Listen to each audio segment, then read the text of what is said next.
Alright, so welcome to video 2 of all the things that we didn't talk about last week. So for this video, I'm going to be talking about Savulescu.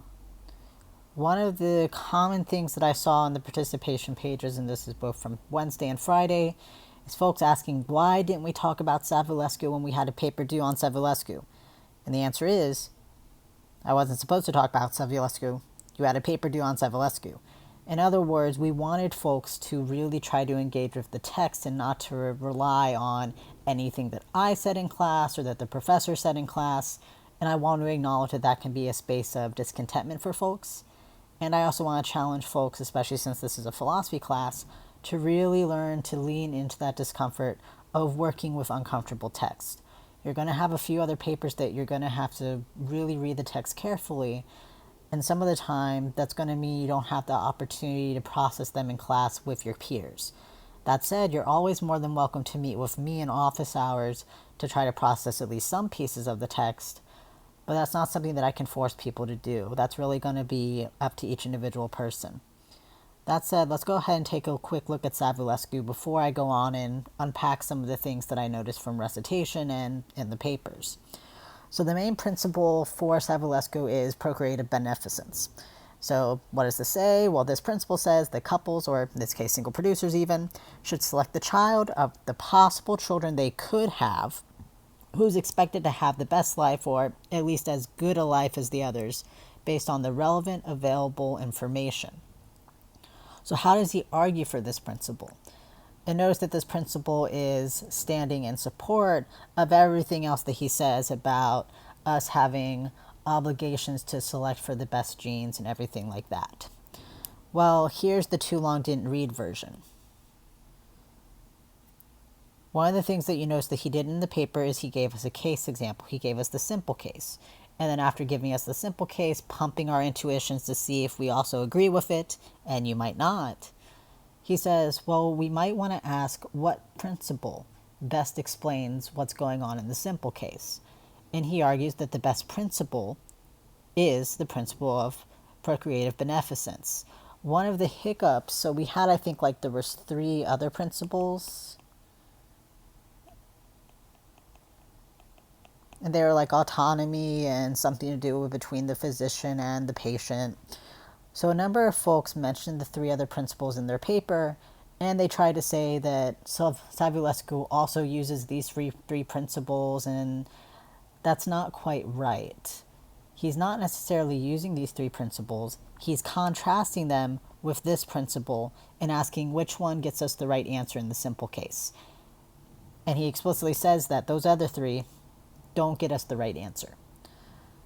So the second reason is that it also falls in line with what it would be rational to do. So procreative beneficence and also specific rationality with respect to non-disease traits. There's my scribble of non-disease traits. There you go, non-disease traits. It would be rational to select for non-disease traits just as it would be rational to select for disease traits in the simple case. He also turns to Parfit. He says, look, intuitively, we already use this type of principle in other cases. When you give people a case example and say, hey, what do you think? They seem to already be using this principle. And then he says that, hey, we can also capture the element of there not being a morally relevant difference between disease and non-disease traits. Again, see rationality.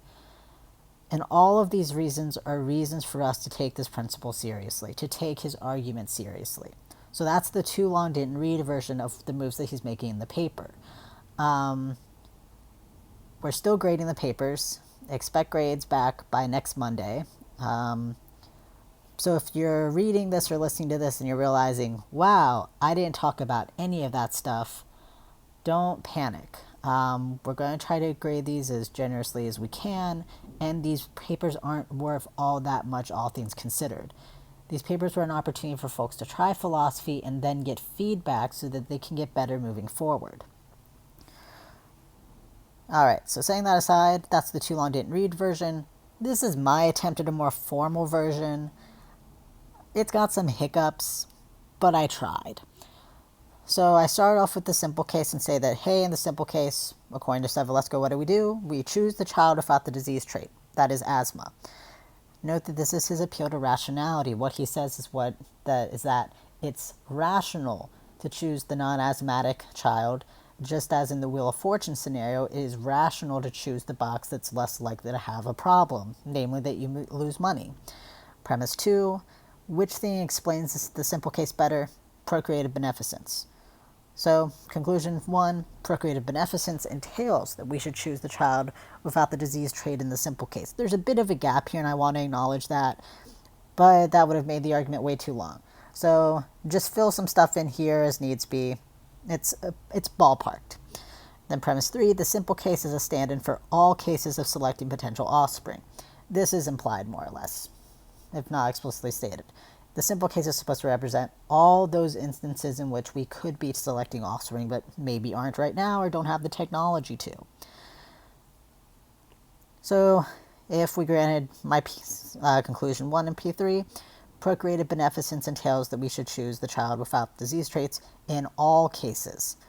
So this is Savulescu trying to broaden out the scope of inquiry, trying to say instead of just talking about the simple case right here, we're trying to talk about all cases. And then premise 4. So premise 4 is where he states that there's no morally relevant differences between disease and non-disease traits. Why is there no morally relevant difference? Because what matters is well-being. Just like disease traits have an impact on well-being, so too do non-disease traits. Though it's also worth noting, and this is one hiccup I saw in some papers, he's not just talking about disease and non-disease traits, he also acknowledges that there's going to be additional factors that we have to take into account. It's not all just genes. So I would say if you thought that it was only genes that he was talking about for the entirety, go back and take another look at the paper. Premise 5, if there's no morally relevant difference, then procreative beneficence entails that we should also be choosing the best non-disease traits in all cases. And in fact, on his account, it would be irrational to do otherwise. So, conclusion. Procreative beneficence would entail that we should choose the child with the best non-disease traits in all cases of selecting potential offspring. And that's what he's trying to argue. Now, there's a lot of things to object to here.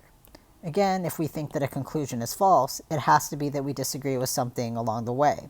So let's say that you think that procreative beneficence, for example, doesn't explain the simple case better than the alternatives. That would be a place to push back. The fact that I have a bit of a hiccup moving from P2 and P1 to C1, yeah, that would also be a place to push back, but that's my fault, not his. Again, I'm just trying to give you an idea of some structure here. This was a very complicated argument to try to formally reconstruct. So you could also push back at P3. You could say the simple case doesn't stand in for all cases. That it only would stand in for some cases. What else could you say? You could push back against there not being a morally relevant difference. You could say that well-being isn't all there is to the story. And then for the irrational piece. So let's go back to that Wheel of Fortune case. Let's call this Wheel of Fortune. So in the Wheel of Fortune case, Savulescu said that you would be irrational. Here's two boxes, A and B. Random set of money, and you lose $100. Savulescu said that you would be irrational to choose B over A because you know that with B you're going to have some loss. This would also be an area that folks could push back if they wanted. They could say that it's not irrational. All of this is to say that when we look at this argument, the places to push back are going to be the premises, the way in which the author motivates reasons to reach the conclusion. This isn't to say, of course, that his argument is false. His argument, especially with respect to the conclusions, might very well be true. I'm not taking a stance on that. But when it comes to figuring out the reasons why somebody thinks that what they say is true and how they try to motivate their reasoning and motivate their conclusion and premises, when folks do want to push back, this is how we push back. You pick a premise. Let's scroll up, and then I want to note some limitations very briefly. So some limitations for both authors is, well, for parents and that should be parents, not parents, so I need to edit that too. And Ash, they never say that it's always and everywhere impermissible to use prenatal testing. Their goal is just to give us pause and to make us take seriously the claims and the critiques that have been raised by disabled people for quite a long time. For folks that are in my first class, I don't think I shared with y'all why I'm using the term disabled people instead of person with disability. I had some fairly robust critiques from disabled students that I had that more or less said that the person first language was an imposition by well-meaning people that more or less to them was erasing a very integral part of their identity.